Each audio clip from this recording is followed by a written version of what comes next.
आज हम सीखेंगे हिंदी वाक्य के कितना भी बड़ा सेंटेंस हो उसे चुटकी में आप अंग्रेजी में ट्रांसलेट कैसे कर सकते हैं, वो भी चुटकी में भाई, सेकेंडों भर में। तो भाई यहाँ पे देखिए, how to translate Hindi into Angrezi, मतलब इंग्लिश। ठीक है भाई, सबसे पहले आप लोगों को थोड़ा बहुत, कम से कम आप लोगों को टेंस पता होना चाहिए। इसके साथ आप लोगों को प्रीपोजिशन भी पता होना चाहिए भाई। ट्रांसलेशन बनाने के लिए स्पेशल या स्पोकन में भी टेंस और प्रीपोजिशन भाई काम आता है। हर जगह पर इसका प्रयोग किया जाता है। तो यहाँ पे देखिए, हम कुछ वाक्य लिए हैं। ये सिर्फ आप थोड़ा सा वाक्य लिए शुरुआत किए हैं इससे। तो यहाँ पे देखिए, इलाहाबाद जिसका नाम प्रयाग भी है, गंगा और यमुना के संगम पर स्थित है। भाई सबसे पहले आपको इतना वाक्य बनाना है जहां पे है यानी कि स्टॉपेज, यानी कि स्टॉप, जहां पे कोई वाक्य हो जाता है, इतना भी सब्जेक्ट हो और एक साथ हो, तो भाई वहां पे जो है या करता है, करती है, ऐसा कुछ मिलता है। तो भाई सबसे पहले हम इतना वाक्य को बनाएंगे, इलाहाबाद जिसका नाम प्रयाग भी है। एक बात ध्यान रखिएगा भाई, भी जहां रहता है वहीं पर अल्सो का प्रयोग किया जाता है। भी का अंग्रेजी अर्थ है अल्सो। अब देखिए, अलाहाबाद, अलाहाबाद हुज। अब जिसका का हुज होता है, याद रखिएगा, हुज नेम, नाम का तो आप लोग जानते ही हैं, नेम होता है, इज प्रयाग, प्रयाग। अब यहाँ पे भाई भी जहां पे रहेगा, जैसे अगर रहेगा, जैसे अगर रहता है यहाँ पे जिसका नाम भी, तो हुज नेम अल्सो यहाँ पे प्रयोग किया जाता है, हुज नेम अल्सो। समझ रहे? तो ये तो भाई भी जो है वाक्य के अंत में है। ठीक है, तो प्रयाग के बाद में है तो बाद में प्रयोग करेंगे अल्सो। ठीक है, Allahabad whose name is Prayag also. इतना तो आपका खत्म हो गया। अब यहाँ पे ध्यान देने वाली बात है, गंगा और यमुना के संगम पर स्थित है। भाई अगर जिस वाक्य में प्रीपोजिशन बाबा आ जाते हैं, तो प्रीपोजिशन बाबा तो पहले रहते हैं, ठीक है, पर वो चले जाते हैं सब्जेक्ट, यानी मेन वर्ब के पहले कोई वाक्य बना लेते हैं। पहले इस वाक्य को हम बनाएंगे, इस वाक्य के बाद में प्रीपोजिशन के बाद जितना भी सेंटेंस वाक्य रहता है, उस वाक्य को उस वाक्य मतलब इस वाक्य के अंत में लेकर चले जाते हैं। भाई प्रीपोजिशन मतलब जिस वाक्य में का, की और के मिल जाता है आपको, तो भाई का लोग तो काका काकी होखेंगे, तो भाई का, की, के, अगर ये तीनों रहता है भाई, इसका अर्थ ऑफ होता है। मैं पहले भी पढ़ा चुका हूँ प्रीपोजिशन में। ठीक है, ऑफ एस्टॉपिस एस भी आता है यहाँ पे। ठीक है, या सिर्फ एस्टॉपिस आता है। ठीक है, तो इसका 3 रूल होता है। तो अगर आप लोग फुल क्लास नहीं जानते, इसके बारे में फुल नहीं जानते, तो वो क्लास जाकर देख लीजिए। तो यहाँ पे देखिए, स्थित है, इसका मतलब इट लगाएंगे, इसमें इट छुपा हुआ है भाई। इट इज सिचुएटेड, सिचुएटेड यानी कि इसे जो है बसाया जाता है। मतलब जिस वाक्य में ईडी लग जाता है, वर्ब थ्री लग जाता है, तो आप लोग तो जानते हैं वॉइस बन जाता है। अब यहाँ पे देखिए ऑन आया है, ऑन। और प्रीपोजिशन बनाने के मतलब काकी के का बनाने का एक नियम है भाई। अगर पहले 1 2 3 यानी कि 123 को हम 231 में बदल देते हैं। जैसे कि देखिएगा, पहले आता है, सॉरी, पहले आता है 3 मतलब थर्ड वाला, जो वाक्य मतलब अंत में रहता है काकी के। ठीक है, उसके बाद आता है सेकेंड वाला, उसके बाद आता है फर्स्ट वाला। कहने का मतलब 123 को 321 में बदल दिया जाता है। याद रखिएगा, बहुत ही नॉर्मल फॉर्मूला है। अभी यहाँ पे देखिए, इट इज सिचुएटेड, अभी यहाँ पे संगम पर, ऑन द, और प्रीपोजिशन के पहले जो भी वाक्य आते हैं उसके पहले आर्टिकल द का प्रयोग किया जाता है। ऑन द कॉन्फ्लुएंस, संगम का कॉन्फ्लुएंस होता है कॉन्फ्लुएंस, सॉरी यहाँ पे यू सही से नहीं बना था, कॉन्फ्लुएंस।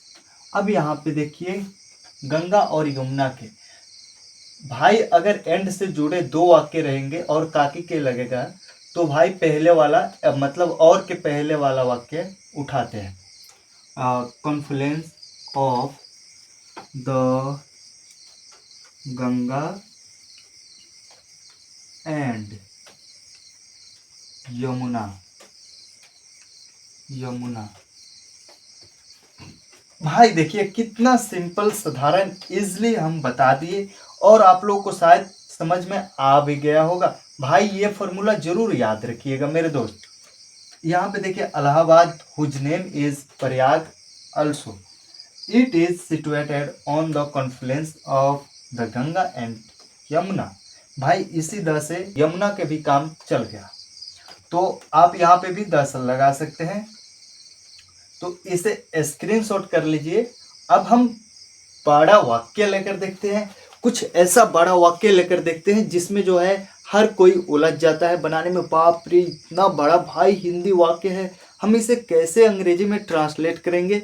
तो भाई आप लोग घबराने की जरूरत नहीं है, सिर्फ आप लोग को समझने की जरूरत है और क्लास पूरा देखने की जरूरत है। आप लोग भाई चुटकी में कितना भी बड़ा वाक्य रहेगा हिंदी का, आप लोग चुटकी में भाई यूं ही भाई सॉल्व कर सकते हो अंग्रेजी में। तो चलिए वो भी वाक्य हम देखते हैं। भाई ये जो सेंटेंस है, अगर इस सेंटेंस को अगर आप लोग समझ गए और बनाने लगे तो भाई दुनिया में चाहे वो छोटा सेंटेंस हो या बड़ा सेंटेंस हो, कितना भी बड़ा सेंटेंस हो हिंदी का, भाई आप लोग चुटकी में यूं ही अंग्रेजी में ट्रांसलेट कर सकते हैं। वो कैसे, यहाँ पे भाई मैं आप लोग पहले ही बता चुका हूँ, बस आप लोगों को फॉर्मूला पता होना चाहिए। यहाँ पे देखिए हर वर्ष माघ के मास में, ये इसमें भी भाई प्रीपोजिशन बाबा आ गए तो इस सेंटेंस को छोड़ देते हैं। और हर वर्ष, हर 12वें वर्ष के बाद, इसमें भी प्रीपोजिशन आफ्टर आ गया। अब यहाँ पे ध्यान दीजिएगा बड़े कुंभ के अवसर पर, इसमें भी प्रीपोजिशन आ गया, ये भी छांट देते हैं, ये भी छांट देते हैं।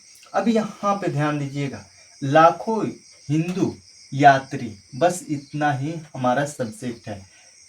त्रिवेणी की पवित्र जल में स्नान करते हैं, कहाँ पे भाई, त्रिवेणी के पवित्र जल में। अभी यहाँ पे देखिए कौन करते हैं, मतलब स्नान पूजा पाठ कौन करते हैं, नहाते कौन है, तो यहाँ पे लाखों हिंदू यात्री। भाई ये जो सेंटेंस है यही हमारा सब्जेक्ट बनेगा और ये बाकी सब जो है ये इस सब्जेक्ट और वर्ब के बाद में चला जाएगा, क्योंकि इसमें जो है प्रीपोजिशन हर सेंटेंस में प्रीपोजिशन घुस गया है।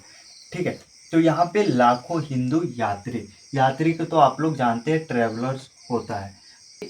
लाख लाख हिंदू हिंदू ट्रेवलर्स ट्रेवलर्स अब क्या करते हैं, स्नान करते हैं। यहाँ पे हमारा मेन वर्ब हो गया, कौन सा टेंस में है, प्रेजेंट इंडेफिनिट टेंस में है, क्योंकि ये मतलब हर साल लोग जाते हैं और वो वहाँ पे स्नान करते हैं। यहाँ पे हैव अ बाथ या टेक अ बाथ भी लिख सकते हैं, टेक अ बाथ। यहाँ इतना तो हमारा हो गया, लाखों हिंदू यात्री स्नान करते हैं, lakh Hindu travellers take a bath. अब कहाँ पे भाई स्नान करते हैं, यहाँ पे देखिए त्रिवेणी के पवित्र जल में, इन द पवित्र जल के, पवित्र का हॉली होता है, हॉली वाटर, सॉरी वाटर। अब कहाँ के पवित्र जल में, त्रिवेणी के वाटर, हॉली वाटर ऑफ। भाई त्रिवेणी का मतलब हुआ कॉन्फ्लुएंस ऑफ थ्री रिवर्स, 3 नदियों का संगम। तो यहाँ पे of the Confluence of 3 reverse अब यहाँ पे इतना हमारा सेंटेंस भाई क्लियर हो गया। अब मैं आप लोगों को पहले ही बता दिया हूँ, जब ये आता है प्रीपोजिशन तो भाई यहाँ पे प्रीपोजिशन वाले वाक्य अब इसके बाद में प्रयोग करेंगे। जैसे कि आप देखते हैं यहाँ पे हर वर्ष माघ के मास में और हर 12वें वर्ष के बाद बड़े कुंभ के अवसर पर हर वर्ष के माघ में in the in the in the मास ऑफ एवरी ईयर जनवरी फरवरी माघ का मुझे कंफर्म पता नहीं है, ये भोजपुरी शब्द है भाई।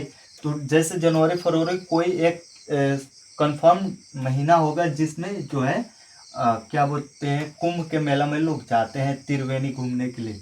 तो यहाँ पे देखिए रिवर्स, यहाँ पे देखिए इन द मास ऑफ एवरी ईयर, हर साल माघ के महीने में जनवरी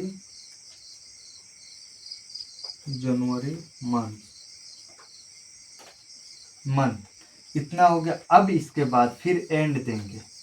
अब फिर देखिए हर 12वें वर्ष के बाद के बाद का तो आप लोग जानते हैं आफ्टर होता है, after every 12 year, every 12 year. अब यहाँ पे बचा हमारा बड़े कुंभ के अवसर पर,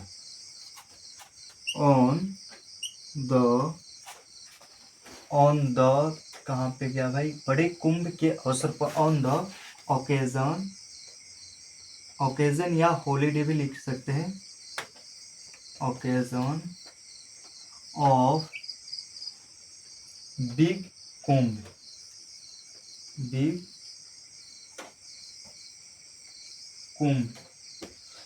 भाई ये जो है हमारा हिंदी ट्रांसलेशन कंप्लीट हो गया। आप लोग देख सकते हैं भाई मैं एक एक चीज को तोड़ तोड़ कर बता रहा हूँ ताकि आप लोग भाई कहीं पर भी कंफ्यूज ना हो और भाई आप लोग को ऐसा महसूस ना हो जो भाई ऐसा हो गया कैसे बनेगा, इतना बड़ा हिंदी वाक्य है। भाई आप लोग को टेंशन लेने की जरूरत नहीं है भाई। अगर ऐसे ही बस आप लोग को सब्जेक्ट और टेंस पकड़ना जरूरी है। अगर आप लोग ये दोनों पकड़ लेते हैं तो उसके बाद भाई ये सब भाड़ में जाए, मतलब ये इस सब्जेक्ट और मेन वर्ब के बाद में ये सब रखते जाते हैं और वाक्य जो है तैयार कर दिए जाते हैं। तो भाई इसे स्क्रीनशॉट कर लीजिए। भाई मैं उम्मीद करता हूँ आप लोगों को यह क्लास जो है पसंद आया होगा और आप लोग हर एक स्टेप बाय स्टेप समझते गए होंगे।